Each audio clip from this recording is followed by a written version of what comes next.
Well, tonight on the program, now the devolved counties were meant to be a breeding nest for the country's next CEO. But so far, a majority of governors, both present and former, have chosen to play second fiddle behind a small group of presidential politics regulars. Now, the big question we're asking this evening is, what role will governors play in the 2022 succession? And why is the list of those aspiring for State House amongst the governors so far so short? And that's what we're discussing this evening. 22423 is the SMS line. The hashtag is NEWSNIGHT. And at this time, we want to hear from the former chair of the two former chairs of the Council of Governors. We've got Kakamega Governor Wycliffe Oparanya here with us in studio. Thank you for joining us. Thank you. And joining us from Bomet is former Bomet Governor Isaac Ruto. Governor, thank you as well for joining us. Governor Ruto, you can hear me? Thank you. Yes, thank you very much. Good evening. Good evening to you as well. Yes. Governor Ruto, let me actually start with you on this one. And of course, we know this coming Friday, there'll be a conference at Kasarani known as the Azimio la Umoja Conference. Governor Ruto, would you attend this conference if you are invited? Well, I am not invited, therefore the question does not arise. You are not invited, so the question does not arise?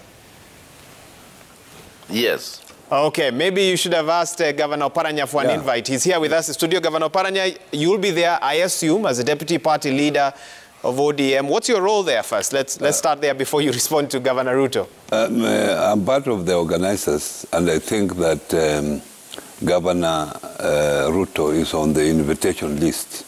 It's only that we have not sent out cards. And I hope, Isaac, you'll get your card, and I expect you to be there. Governor Ruto, you want to say anything before I proceed? Well, we get that out of the way? Well, that's already late because my diary is now full for Friday. I'm sure Azimio must have planned this for the last 1 month or more. And Governor Oparanya is a very close friend of mine and we're a very close colleague for very many years. I'm sure if it was within his powers, probably would have sent it over to me.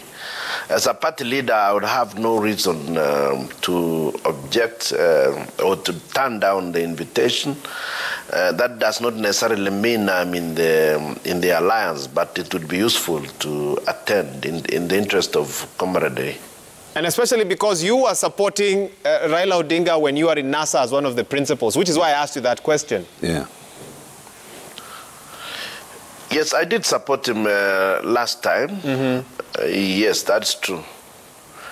Yes, but that wouldn't be the basis for attending the conference. The basis would be, here is a political party that is launching probably its agenda for the next dispensation.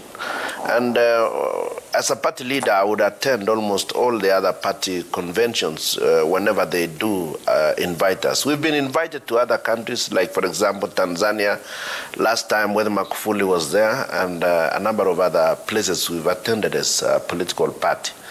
There is absolutely nothing wrong in attending political party conventions for various political parties. Just like inauguration or the swearing in of presidents in neighboring countries, every other senior leader would find obliged whenever invited to attend such functions. Okay, Governor Ruto, I'll be coming back to you to figure out what changed between 2017 and now. We remember NASA, but you're telling us now the game plan is a bit different. But for you, Oparanya, so I'm sure you've been in planning meetings, preparing for Friday. Help us understand, what can Kenyans expect on Friday? Give us a hint, Governor. Friday is a big day, and so many people are expected to attend, including my friend Isaac Ruto. We are very good friends. We have been together all along when we were at the Council of Governors. And even now when he's out there, we are always in contact just to find out what is happening in his area and also in my area. So on Friday, we are expecting many people to come. We have left it open for Kenyans who can manage to come at Kasarani to come so that they are able to attend the function. And it's going to be a very short function. We don't want many speeches because this is a day that Kenyans have petitioned to a Kenyan, to a hero of this country, Raila Amolo Odinga, to stand for presidency. So tomorrow, on Friday, he will be telling us whether he has accepted their request to stand as a fifth president of this republic. Okay. I was going to ask you what's your prediction, but let's wait for Friday. Let me open up this discussion a bit more beyond, of course, what will happen on Friday. And, of course, the counties were supposed to be the breeding ground, and I said this earlier, for presidential aspirants. Get them prepared and for them to show Kenyans what they can do. But each of you have chosen to throw your lot behind one of the other presidential aspirants. At least that's what we know so far. Why is that? And let me start with you, Governor Ruto. Yes, I don't think it is necessarily quite urgent that governors contest the presidential seat. The same governors would probably be around and get organized within the next 5 years. Others will probably join the Senate. Others would simply be surveying the ground. Remember that the work of a governor is a full-time job. It is unlike the senatorial or parliamentary seats where one can get involved in politics heavily and countrywide politics. A governor is a CEO of a specific county, and he would it would be a waste of resources of the specific county where he represents. If he were to be absent, then that would be similar to abdicating his duties. I think it is more important for the governors to pay attention to the nitty-gritty and their agenda of development for the counties they actually lead as of now. Therefore, it would not be most appropriate for governors to immediately dash for presidential campaigns. That's a very interesting perspective, because your friend, both of you have mentioned that you've interacted closely quite a bit. Governor Oparanya had declared that he was going to be one of the ODM presidential aspirants. I don't know if he paid the 1 million shillings. And then he went silent after that. Governor Oparanya, you can set the record straight with that. What happened to your presidential bid? First of all, I want to tell you that I never went silent. Okay. Clarify. First, you know, we, as a party, I'm a life member of ODM. So ODM has its own nomination procedures when it comes to presidential candidates. And in one of the meetings, we agreed that let's nominate our presidential candidates as early as possible so that our members can know that these are presidential candidates. And this was put in the advertisement, and as you are aware, I did apply to be one of the presidential candidates with my colleague from Mombasa, also my colleague Hassan Joho. And then we did apply. For your information, I paid the 1 million shillings. You paid the 1 million shillings? I paid the 1 million shillings. I want to confirm to you that I did pay that money. And we were told that that was the height of COVID-19. So we could not be allowed that time to meet delegates because you are nominated at the NDC and you need to,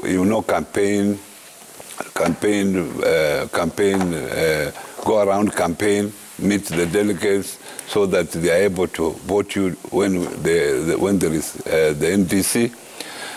Unfortunately, because of COVID, we could not do it. And then we were told that our application could not be processed for that purpose because of the COVID-19.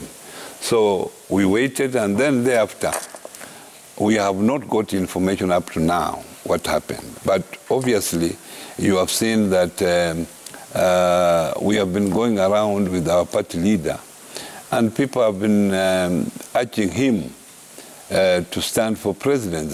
And if you see people urging him, and you are there, and people are not telling you, urging me, then I said, okay, if people are urging my party leader, whom I respect very much, then they are not urging me, then why can't I support him?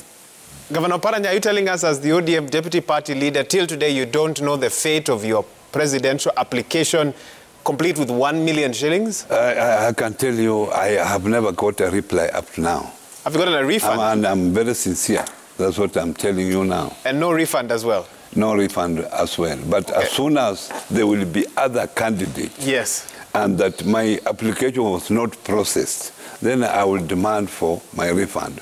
Because as at now, we have no presidential candidate for ODM. Okay, very interesting. And Governor Oparanya has given his perspective. Party leader Ruto, I want to give you a chance now to tell Kenyans exactly where your leanings are. You've told us on Friday you're not going to be attending the conference. You said you haven't received an invite. CCM affiliation with UDA, is that still on the cards, Governor Ruto? Yes, it is still on the cards. We've said we are affiliated and we are going to support the presidential candidates of UDA, basically because they have already pronounced themselves on the question of support to the people in Mashinani, that is in rural Kenya, as well as the urban poor.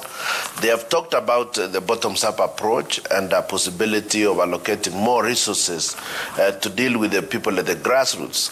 I would like Kenyans to understand that Chama cha Mashinani is basically meant to push for more allocation of resources to the less fortunate, to the ones who have been ignored over the ages.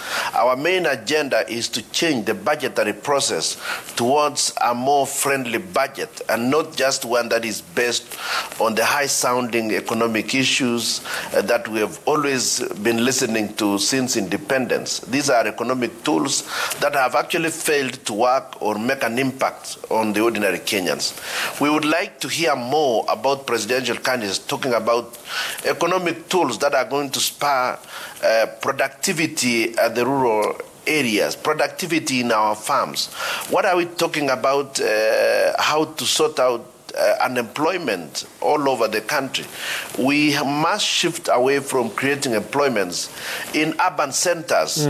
We've got to create economic opportunities and therefore create jobs where people actually live, all the way to Garissa, all the way to Lodwar, all the way to Mandera, all the way to Loitoktok, to South Nyanza. We want to see the youth getting involved in economic activities. And we want to see a large percentage of our population moving over to the monetary economy, that they should be part of the tax-paying bracket of Kenyans.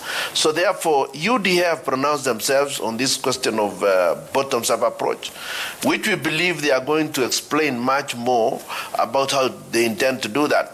But of course, as a practitioner in devolution, I know there are opportunities open for that type of approach, because they will have to come out with policy directions and maybe do budgetary allocations, either through conditional grants to the counties for specific policy objectives, or even through the CDF model, in which they can channel funds direct to the constituencies to assist, maybe like the boda groups and several others, which we have kept on seeing that we are doing a lot of harambes for them. Okay. But I think it's possible for us to do allocations in that direction. So UDA have pronounced themselves on issues that are dear to the Mashinani fraternity.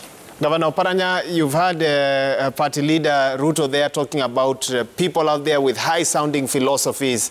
Do you buy his narrative that the political side that he now stands with will provide the solutions that Kenya has been waiting for? Actually, I don't know what my colleague is talking about, but actually, at the moment, we have devolution. We have the counties. And this is what we have been looking for. This was the best that we got from the 2010 Constitution, where money is devolved to the counties. So the counties are at the grassroots. So if the counties are properly activated, properly funded, I think the counties are able to sort out problems that my colleague Isaac Ruto is talking about.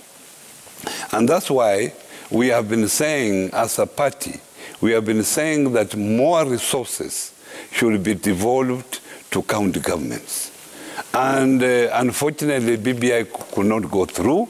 We had 35%, and I'm very optimistic, being a practitioner also at the county level, that with 35% going to the counties, this country will change, so that we are able now to undertake industrialization, which is impossible to do based on the resources that we get.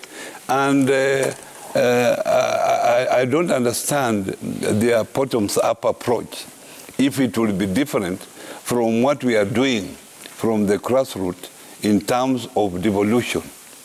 So both of you, as chairs of the Council of Governors, complained about allocation from the national government to the county governments.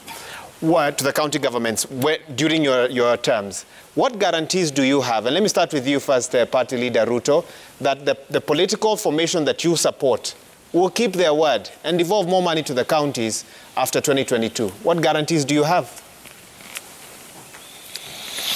Just like we've never had guarantees from any other government, we have got no guarantee. But we are going to continue to believe that the leaders are promising their serious intentions. I also do agree with the Governor of Paranya that we need more allocation to the counties, and we are waiting to hear more from either of the political formations as to how much, what percentage they are going to allocate. The 35% was a BBI allocation. BBI is neither here nor there right now. We would like to hear more. What is the commitment on the part of ODM, for example, if that is the other formation, or the Azimio, La Umoja, that they are going to allocate a specific percentage? We also waiting to hear the percentage with the UDA is going to commit itself to devolve. I was also making it clear that it is also the realm of the national government to make a policy, a deliberate policy allocation, and that will go through conditional grants to the counties to support specific activities within the counties, and that is separate from the specific percentage on allocation to the counties, because the counties will identify priorities. But in this case, if the national government does allocate for a specific activity within the counties, that will be through a policy and therefore a conditional grant to support that. Of course, national government, any national government will not be able to do agriculture directly at the grassroots. They will have to pass through the counties. There are one or two areas they may be able to do a little bit, but basically all these things will have to go through the counties. It's only the counties that will have to be supported to develop very clear and strong administrative structures that are going to be able to monitor, nurture, and grow the economy at the lower levels. Okay, Party Leader, thank you so much for that. Now, I want us to switch gears a little bit. Both of you being seasoned politicians, both of you having had a bird's eye view of governance for the last couple of years, I want to get your reading of what next year could look like. And of course, let's first start with what's going to be happening on Friday, Azimio La Umoja Conference at Kasarani. Governor Oparanya, help us understand from where you sit. Is it going to be a fifth time lucky now for Raila Odinga? Is this the silver bullet moment for him? You see, many Kenyans came to Raila Amolo Odinga, and Raila Amolo Odinga is a known politician in this country. They came to him, urging him to be the fifth president of the Republic of Kenya. And he said, I want to test the waters, talk to all Kenyans. And that's why he has been able to travel the entire country. He has had several meetings, and you could notice that I attended most of those meetings. And the Kenyans urged him. There were resolutions which were read by those Kenyans during those meetings that Raila Amolo Odinga should try to be the fifth president of this Republic of Kenya. Now, Friday, the same people have been invited. to come to Kasarani and affirm that collectively, they affirm collectively that Raila Amolo Odinga should try to be the next president of the Republic of Kenya. And that's what is going to happen on Friday. Is he doing anything differently this time around from where you sit? It's not, what he's doing different is that it is now the people who are urging him to be the 5th president of the Republic of Kenya. Before, he used to declare. So on 5th, he will not be declaring. But collectively, Kenyans will be coming together. And on Friday, it will not be an ODM affair, because I had my colleagues talk about ODM organizing the Friday meeting. These are all parties. There are even Kenyans who are partiless, but obviously who vote. So these Kenyans who are partiless and Kenyans who also have, who are from different parties are coming together and saying, Raila Amolo Odinga, can you be our 5th president of the Republic of Kenya? And thereafter, there are other processes. As a party of ODM, obviously we have to nominate him. That will now happen thereafter. So Friday will not be a nomination. Friday will not be, okay, that's interesting to hear. What do you take from this party leader, Ruto? Is it going to be 5th time lucky from where you sit? Is that how you read next year for Raila? Well, I wouldn't really arrogate myself the powers or the ability to predict what could happen next year. But I definitely wish our country well, that we may get an appropriate leader come the next dispensation after Uhuru Kenyatta. The most important thing is that we have to maintain the peace, and we've got to reduce any rhetoric that is likely to damage the peaceful transition from one president to the next. Meanwhile, Kenyans are basically concerned at the moment as to what the economic agenda will be for the next government, and they are eagerly waiting to hear what they have in mind, because there have been a lot of difficulties facing this country up to now. So for now, I wish the Azimio well. I wish the other formations well as well. And the most important group is the Kenyans themselves. I really wish we could get a government that will respect the constitution, continue to allow multipartyism to thrive, and also support the independence of the judiciary, and ensure that Parliament is able to operate reasonably within the confines that they are expected to do.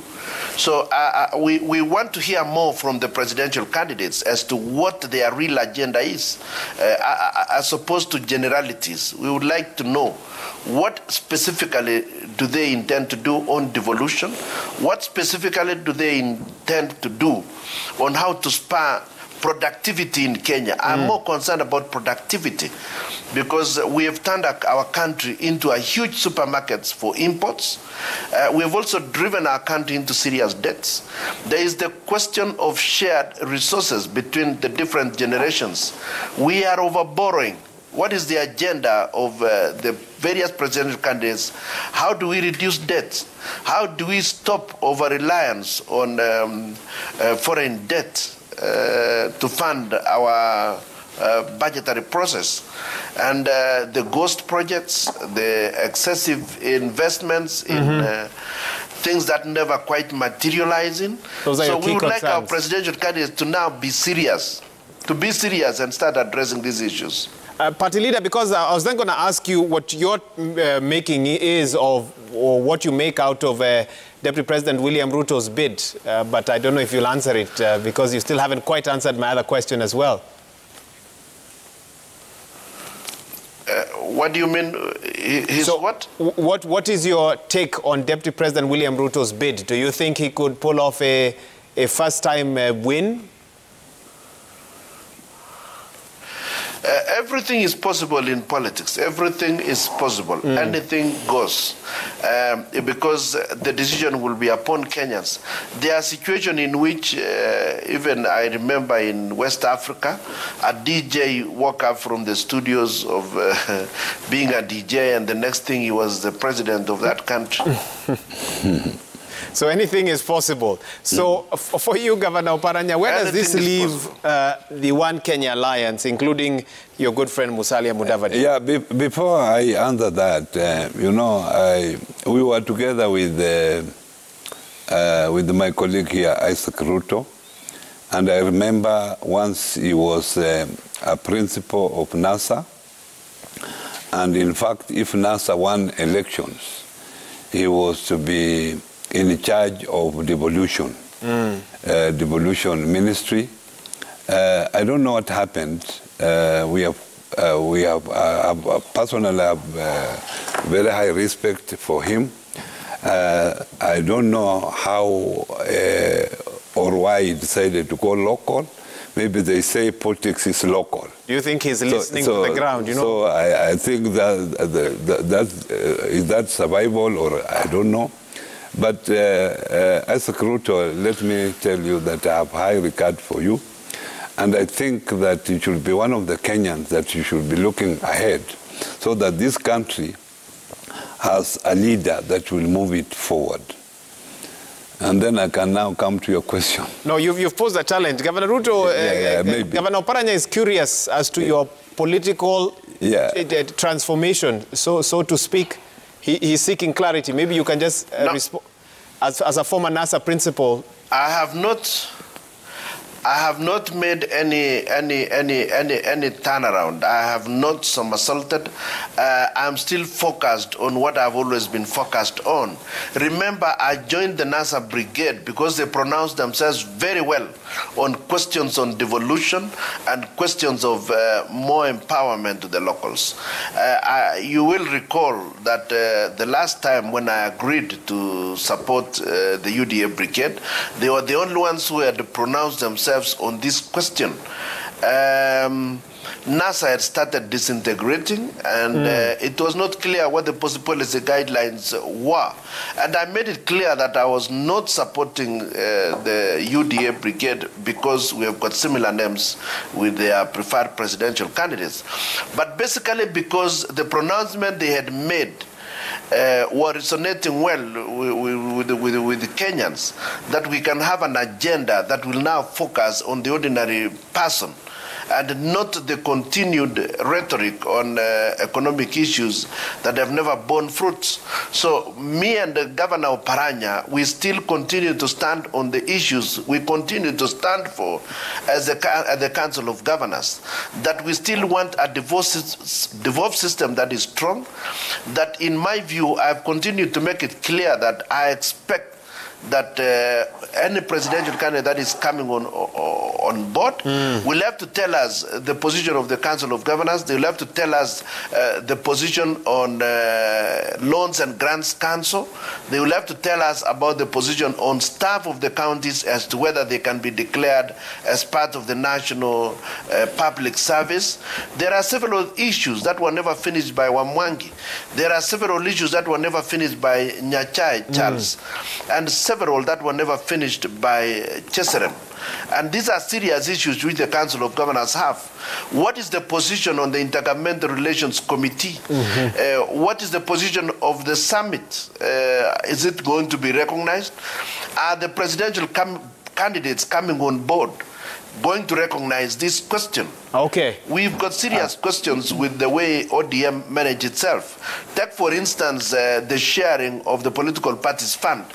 CCM never received a single cent from the political fund allocation that was done throughout these last 4 years, yet that was part of the agreement within the NASA brigade. I'm simply saying I'm no longer sure whether these presidential candidates are all going to honor their promises and their commitments. Now, we would like to see serious focus on how to bring up the Republic of Kenya, to get it into the stronger as a stronger partner in the Committee of Nations. Okay, let me allow Governor Oparanya to respond. Governor, go ahead. I think my colleague Isaac must have jumped the ship quite early. Because as Miola Umoja, at the moment, we have no candidate. So you do not expect, you know, the issues you have raised are very critical, especially to devolution. But we have jumped the ship very early because we have no candidate at the moment.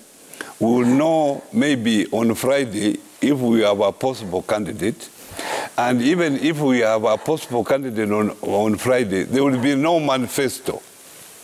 So you will have waited to actually see whoever is coming up from our end, what is in his manifesto or in her manifesto. And I know most of those critical issues you have raised, they will be raised.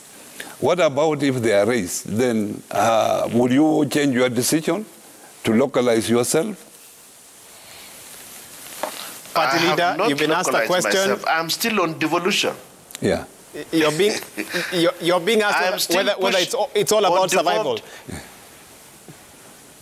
No. That is not the issue. I've never been keen on that. I would have been keen on that in the previous elections, that the survival would have dictated differently. And Governor Oparanya understands very well that I'm the only governor who refused to sign the medical equipment scheme.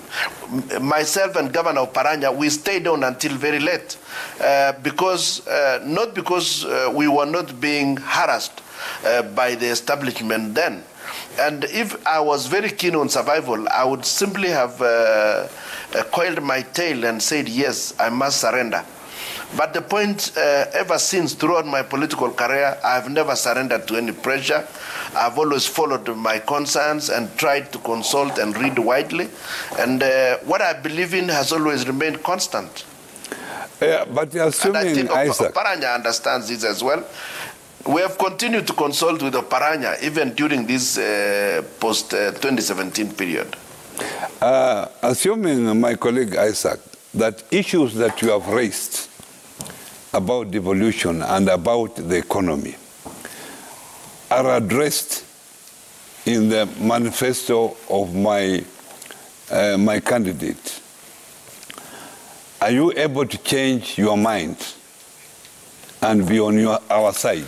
Because most of the issues that you have said, there are also issues that are at my heart, that I feel any presidential candidate who is coming should address these issues.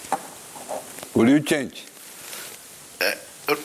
Remember, I supported the BBI proposals, and I actually contributed heavily to the BBI process. I did a lot of writings, and I forwarded them, and most of the ideas that we had forwarded ourselves were captured in that BBI thing. Therefore, we have always supported any proactive activity.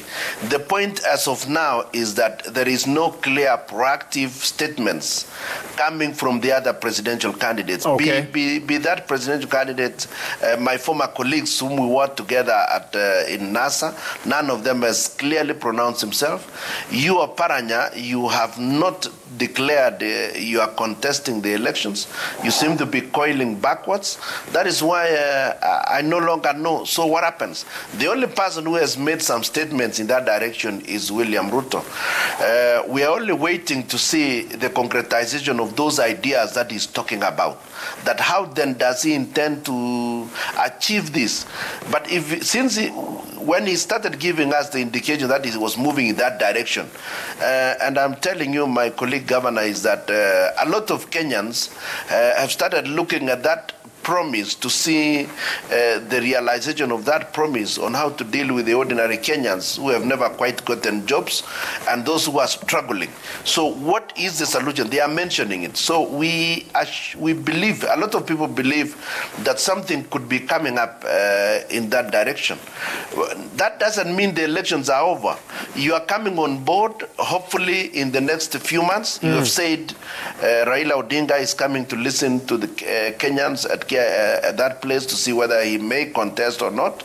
You yourself, you are still waiting for a clear direction from your party as to whether the nomination process will move on. I would like to hear, as soon as you are through with that process, I would like to hear what then do you have for Kenyans. I'm very happy about this particular scenario now because tribalism seems to be receding, and I think this will be the end of an era in which we were deciding presidential candidates on the basis of tribes or conglomeration of tribes. Let us look at ideas. Let us start debating serious issues about turning around the economy and especially bringing back productivity, not making Kenya a huge supermarket for other countries. Party leader, thank you so much. I think that's a good place to actually take a break. I know you've got lots of your feedback that you've sent our way. 22422 is the SMS line. Hashtag is Newsnight. I read your feedback, get a few more questions in after the break, and then we wrap this up. You are watching Newsnight. Two governors, two former chairs of the Council of Governors helping us understand the intersection between politics and development and what they wish for the future. Stay with us. We'll be right back.